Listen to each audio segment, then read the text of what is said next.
Hi everyone, we've just arrived to our first oven clean of the day.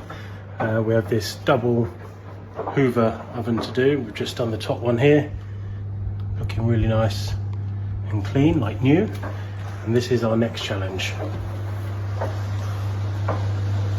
This one will need the big guns. We're getting the scrapers out, the cleaner, the scourer, all of the chemicals we use, all of which are eco-friendly, so nothing too harsh in here, but this will need some elbow grease. We'll show you what we do, how it looks after.